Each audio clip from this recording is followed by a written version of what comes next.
அதை கூறினாங்க. அப்ப நாங்க ஏங்க இந்த மாதிரி தௌஹீதுனால தானே தாமுக வளர்ந்துச்சு, இது ஏன் இப்படி ஆச்சுன்னு சொல்லி நாங்க கேள்வி கேட்டோம். என்ன கேள்வி கேட்டோம்னா அதுல இப்ப நான் தௌஹீதோட கொள்கை நெஞ்சில கை வைக்கிறது, மக்கள் மத்தியில் இருக்க அதிகமா இருக்கிறது நெஞ்சில கை வைக்கிறது, வரலாற்றுறது, இந்த மாதிரி சூழ்நிலையா இருக்கு. இதுக்கு நாங்க போறோம். அப்ப நாங்க அடி வாங்கிட்டோம்னா தாமுக செய்யுமா, ஏதோ உதவி செய்யுமா அப்படின்றதுக்கு அவங்க அதெல்லாம் முடியாது, இதெல்லாம் என்னால இந்த இயக்கம் இந்த விஷயத்துக்கு கட்டுப்படாதுன்னு சொன்னாங்க. சரி, அது கூட பரவாயில்ல. வேற மௌலவி போற சிறுக்கு விதத்து இந்த மாதிரி அனாச்சார செயலுக்கு நாங்க உறுதுணையா போக முடியாது. அந்த விஷயத்துல பிரச்சனை வருதுன்னா அதுக்கு நீங்க உதவுவீங்களா அப்படின்னதுக்கு அதெல்லாம் ஒண்ணும் செய்ய முடியாது. இது இயக்கம், இது அந்த மாதிரினா தௌஹீத் ஜமாத்தோட பாலிசி வேற, இதோட பாலிசி வேற அப்படின்னு சொல்லிட்டாங்க. சரி, நாங்க தௌஹீத் தாமுக வந்துகிட்டு தெரியாம தௌஹீத் செய்யறோம்னு வைங்க, அதாவது ரொம்ப இது இல்லாம பிரச்சனை இல்லாம தௌஹீத் பிரச்சாரம் பண்றோம். அப்ப இப்ப உங்களுக்கு வருது, உங்களுக்கு தெரிஞ்சு வச்சு மக்கள் மத்தியில பேசுறாங்கன்னா அதுக்கு என்ன நடக்குன்னு நீங்க சொல்றது ஒண்ணும் இல்ல, உங்க மேல கம்ப்ளைண்ட் வந்துச்சுன்னா அதுக்கு நாங்க உரிய நடவடிக்கை எடுப்போம். இதனிடையில நம்ம மண்டல செயலாளர் மாவட்ட செயலாளர் சிக்கந்தர் அவர்கள் ஒரு விஷயம், என்ன விஷயம்னா நீங்க நெஞ்சில கை வச்சதுனாலயோ தொப்புக்கு கீழே கை வைக்கிறதுனாலயோ விரல ஆட்டுறதுனாலயோ விரல ஆட்டாதனாலயோ நீங்க அறத்துக்கு போயிட மாட்டீங்க. ஊர்ல எப்படி தொழுகிறாங்களோ, எப்படி எந்த முறையில் நடந்துக்கிறாங்களோ தொழுகையில வேற விஷயங்களை நீங்க உங்க ஊர்ல இருந்தா நீங்க எப்படி உங்க ஊர்றாங்களோ அப்படி தொழுதுங்க. இல்லாட்டினா அவங்க முறைப்படி அந்த இதுல குழப்பம் விளைவிக்காம நீங்க தொழ முடியுமோ அந்த அளவுக்கு தொழுதுக்கோங்க அப்படின்னு சொல்லி மாநில செயலாளரும் சிக்கந்தரும் சொன்னாங்க. தேனி மாவட்ட பொறுப்பாளராக என்னை போட்டாங்க. எப்படி நான் வேணாம்னு சொன்னேன். அப்பயே இல்ல நீங்க இருந்துக்கங்க, ஏன்னா இயக்கம் முக்கியம், எனக்கு தௌஹீத் ஜமாத்தினோட நிலைப்பாடு இல்லாதனால எனக்கு தேவையில்லை, ஏதோ தாமுக மாறி போற மாதிரி எனக்கு ட்ராக்ல தெரியுது அப்படின்னு சொல்லி அங்க இருந்த கூட்டத்தில் இருந்தோட சொன்னி.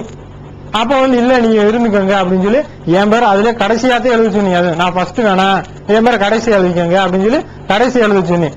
இப்ப கொள்கையெல்லாம் அவங்க சொல்லி முடிச்சு ஒவ்வொரு விஷயத்தையும் அவரு மேற்படுத்தி சொல்லி இறக்கி ஏற்றி சொன்னாரு.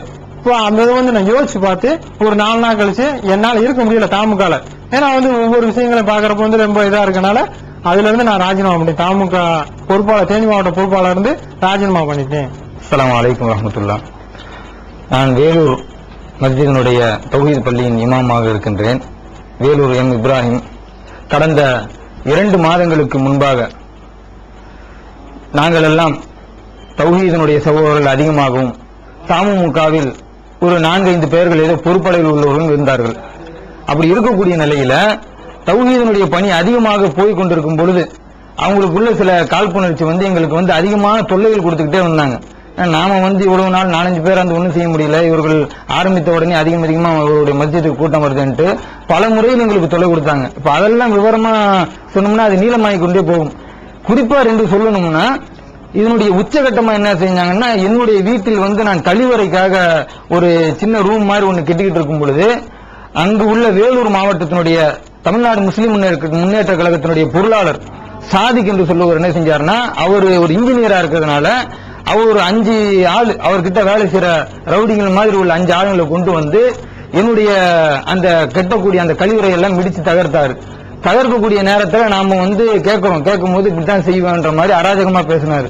நாம அவரை எதிர்க்கிற அளவுக்கு பொருளாதாரத்திலேயோ இல்ல அந்த மாதிரி ஒரு பெரிய பதவியிலேயோ கிடையாது. அதான் நாம என்ன செஞ்சோம்னா, சரி இவர் அந்த தமுகாண்ட ஒரு பெரிய மாவட்ட பொருளாளர் பதவியில் இருக்கிறாரு, இவருக்கு மேலாக இருக்கக்கூடிய மாநில தலைவரிடத்துல போய் இது சம்பந்தமா நாம முறையிடுவோம், அப்ப நமக்கு நியாயமான தீர்ப்பு கிடைக்கும் என்பதற்காக நாங்க என்ன செஞ்சோம்னா, நானே நேரடியா ஜவாஹிருல்லா சாஹிப் அவர்களுக்கு உடனே டெலிபோனில் தொடர்பு கொள்றோம். எங்களுக்கும் தௌஹீதினுடைய கொள்கை உயிரினுக்கும் மேலானதுதான். இந்த கொள்கையின்படி வாழ்வதற்காக வேண்டி நாங்களும் எந்த வகையான சமரசமும் செய்து கொள்ளவில்லை.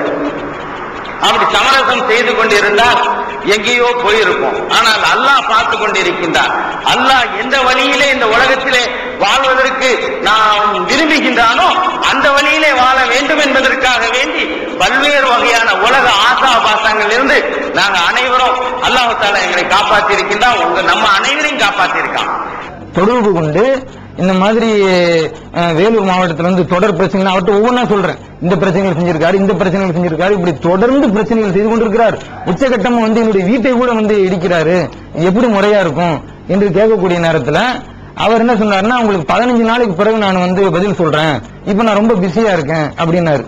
சரி, 15 நாளைக்கு பிறகுன்றத 13 நாளைக்கு பிறகு நம்ம ஞாபகப்படுத்துவோம், ஏதாவது ஒரு நடவடிக்கை எடுத்திருப்பாங்கன்னு. ஏன்னா அதுக்குள்ள இந்த ஊர்ல வந்து அவர் என்ன சொல்றாருன்னா, இவர் வந்து அப்படி இப்படின்னு என்னை பற்றி ஏகப்பட்ட குற்றச்சாட்டு சொல்லி அதனாலதான் இடிச்சன்ற மாதிரி நியாயப்படுத்திக்கிட்டு இருக்காரு. அப்ப நாம பலகீனமா இருக்கும், ஒரு மாநில தலைவர் என்ன இவ்வளவு நடவடிக்கை எடுக்கலன்னு 13 நாள் பொறுத்து மறுபடியும் நான் டெலிபோன் போட்டு அவர்கிட்ட சொல்றேன், என்னங்க இந்த மாதிரி இன்னும் 2 நாள் தான் இருக்கு, நீங்க 15 நாள் பொறுத்து ஏதாவது நடவடிக்கை எடுக்கிறேன்னு சொன்னீங்க, என்கிட்ட தகவல் சொல்றதாக சொன்னீங்க, நீங்களும் வருவதா இல்லையா, இல்ல எப்போ வரீங்க, என்ன விஷயம் கேட்கும்போது இல்ல நான் வந்து உங்கள்கிட்ட பேசிட்டு நானே சொல்றேன்னாரு. சொல்லி ஏறக்குறைய 1 மாசம் ஆகி அது ஒரு நடவடிக்கை இல்லைன்றத நம்ம அதோட பிரச்சனை முடிஞ்சிருச்சுன்னு பார்த்தா, அதையும் தாண்டி இவர் வந்து தௌஹீத் ஜமாத்தினுடைய பள்ளிவாசலின் தலைவராக இருக்கிறார். இவர் இருக்கக்கூடிய நேரத்தில் இவர்கிட்டையும் மற்றவர்கள்ட்டையும் அவரு என்னை பற்றி சொல்லக்கூடிய நேரத்தில் இந்த மாநில தலைமையில் போன விஷயம் தெரிஞ்ச பிறகு என்னுடைய வீட்டிலிருந்து தௌஹீத் பள்ளிக்கு வந்து கரண்ட் கொடுத்துக்கிட்டு இருக்கேன். ஏன்னா அந்த பள்ளியில ஏறக்குறைய 10-11 மாதங்களாக வேறொரு இடத்துல இருந்து எடுத்துக்கிட்டு இருந்தோம். பள்ளிக்கு பக்கத்தில் என்னுடைய வீடு இருக்கிறதுனால குடிசை வீடு, என்னுடைய வீடு குடிசை வீட்டில இருந்து பள்ளிவாசலுக்கு தொழுகை நேரத்திற்கு மட்டும் நான் வந்து கரண்ட் கொடுத்துக்கிட்டு இருந்தேன். இது வந்து ஏறக்குறைய 3 மாதமாக இப்படி நடந்துகிட்டு இருந்துச்சு. ஆனா கடைசியா இருக்கக்கூடிய அந்த சம்பவத்துக்கு பிறகு என்னுடைய வீட்டை இடிச்சு நான் எப்போ ஜவாஹர்லாட்ட சொன்னனோ, அவர் கையில சொல்லி நடவடிக்கை எடுக்கலன்றதோடு இல்லாம மறுபடி என்னுடைய வீட்டு கரண்ட் கட் பண்றதுக்காக, என்னுடைய வீட்டு கரண்ட் இல்லாம பள்ளிவாசலும் சேர்த்து கரண்ட் கட் பண்றதுக்காக அங்க உள்ள ஜூனியர் இன்ஜினியர் அந்த கரண்ட் ஆபீஸ்ல இருக்கிற இடத்துல போய் நேரடியா அவர் சொல்றாரு, இந்த மாதிரி இவங்க இந்த மாதிரி எல்லாம் செய்யறாங்க, பள்ளிவாசலுக்கு தௌஹீத் பள்ளிக்கு கரண்ட் கொடுக்கறாங்கன்னு. அது எந்த அளவுக்கு முத்தி போச்சுன்னா, ஆரம்பத்தில் வந்துகிட்டு இருந்தவர் அவர் ஸ்டாப் ஆகிற ஒரு 3 மாசம் வரல. என்னைக்கு இந்த பள்ளி நம்ம வீட்டை இடிச்சாரோ அதுக்கு முன்னால இருந்து வராம ஸ்டாப் ஆயிட்டார், பள்ளிவாசலுக்கு வரல. அது மட்டும் இல்லாம அந்த ஜேஇகிட்ட சொல்லி பள்ளிவாசலுக்கு வர கரண்ட கட் பண்ணி இன்னைக்கு பள்ளிவாசல் இருட்டுல நாங்க தொழுகைக்காக கஷ்டப்பட்டுக்கிட்டு இன்னைக்கு தௌஹீத் வளர்ந்து கொண்டு இருக்கக்கூடிய நேரத்தில் யார் யாரும் சுன்னத்துல் ஜமாத்து மற்றவர்கள்ட்டெல்லாம் நாம எதிர்ப்பு சம்பாதிச்சுக்கிட்டு இருக்கக்கூடிய நேரத்தில் தமுமுக இருக்கக்கூடிய மாவட்ட பொருளாளர் இப்படி செய்யும்போது இன்னும் நாங்க வேதனைப்படுறோம். எங்க ஜமாத்தினுடைய தலைவர் எல்லாம் வேதனைப்பட்டு இதுக்கு என்ன செய்யலாம் அப்படின்னும் போது ஜமாத்து கூட்டம் தௌஹீத் ஜமாத்தினுடைய அந்த நகர ஜமாத்து கூப்பிட்டு மொத்தமா உட்கார வச்சு என்ன செய்யணும், இது நாம செஞ்ச அத்தனையுமே குறைய எழுதுவோம். டெலிபோன்ல சொல்லி இருக்கு, நடவடிக்கை எடுக்கல, எழுத்து மூலியமா எழுதி அதை ஜவாஹர்லால் சாஹிப்புக்கு ஒரு அனுப்பிடுவோம். அதுக்கடுத்து அவர்கிட்ட அனுப்பின அந்த விஷயத்தை ஒரு காப்பி எடுத்து சாட்சிக்காக பிஜே அவர்களிடத்திலையும் அதே மாதிரி மாநில தலைவர் SSU சைஃபுல்லா ஹாஜாட்டையும் காப்பி அனுப்புவோம்ட்டு அந்த இதான் இந்த விஷயத்தை நாங்க வந்து முழுக்க என்னென்ன அவர் ஆரம்பத்திலிருந்து அந்த தமுமுக என்ற மாவட்ட பொருளாளராக இருந்து தொடர்ந்து எங்களுக்கு என்னென்னலாம் செஞ்சாரோ அவ்வளவும் எழுதி, அதுக்கு பிறகு என்னுடைய வீட்டை இடிச்சு அதுக்கு நான் அவர்கிட்ட சொன்னேன் அந்த காரணத்தையும் எழுதி, அதுக்கு பிறகு கரண்ட் பள்ளிவாசலுக்கு வர்றது அதை கெடுக்கும் முகமாக பள்ளிவாசலுக்கு இவங்க கரண்ட் தராங்கன்னு சொல்லி இன்னைக்கு நோட்டீஸும் வந்துருச்சு. இன்னைக்கு எந்த அளவுக்கு வந்துருச்சுன்னா, என்னுடைய கரண்டை கட் பண்றதுக்காக நீங்க வந்து மிஸ்யூஸ் பண்ணி பள்ளிவாசல் கொடுத்தீங்க, எங்களுக்கு கம்ப்ளைண்ட் வந்திருக்கு, அதை நாங்க நிரூபிக்க முடியும் என்ற அளவுக்கு அது நாங்களும் நிரூபிப்போம். அவர் சொன்னார் என்பதை நிரூபிக்க முடியும். அப்பொழுது எல்லாம் இருந்தும் நாங்கள் லெட்டர் போட்டு எந்த அளவுக்குன்னா, நாங்க 5 நிர்வாகிகள் ஒரு பொறுப்புல உள்ளவர்கள் அவர்கள் கையெழுத்து போடுறாங்க, தௌஹீத் ஜமாத்தினுடைய பொறுப்பாளர்கள், அதுக்கு பிறகு வந்து அந்த செயற்குழு உறுப்பினர்கள் கையெழுத்து போடுறாங்க, அதுக்கு பிறகு வந்து அங்கு உள்ள பொதுவான சகோதரர்கள் அவங்க கையெழுத்து போடுறாங்க. ஏறக்குறைய 15 கையெழுத்துக்களை போட்டு நீங்க வந்து நடவடிக்கை எடுங்க, இதை நாங்க வந்து நடவடிக்கை எடுக்குமாறு சொல்றோம், ஏன்னா நீங்க ஒரு மாநில தலைவரா இருக்கீங்கன்ட்டு அவருக்கு எழுதுறோம், அவருடைய பேரை போட்டு தான் எழுதுறோம். அப்படி எழுதி கூட அங்கிட்டு நடவடிக்கை காணும். என்னோட திரும்பி நடவடிக்கை இல்லைன்னு பார்த்தா மறுபடியும் எங்கள் மீது வந்து வெவ்வேறு விஷயங்கள்ல மறுபடி தொல்லை ஆரம்பிக்குது. அப்ப நாம என்ன செஞ்சோம்னா, என்ன இவ்வளவு நமக்கு தொல்லையா இருக்குன்னு திரும்பி அவர் இடத்துல போன் பண்றோம், இதே ஜவாஹர்லால் சாஹிப்ட போன் பண்றோம், என்னங்க லெட்டர் அனுப்பணுமே அதாவது கிடைச்சிச்சா அப்படின்னு. நம்ம லெட்டர் கிடைச்சிச்சு, என்ன நடவடிக்கை அப்படின்னும் போது அது சரியான பதில் கொடுக்காம வந்து லைனை கட் பண்ணிடுறாரு. இது யாரு கேட்டதுன்னா நகர தலைவர் செயலாளர் கேட்கிறாரு.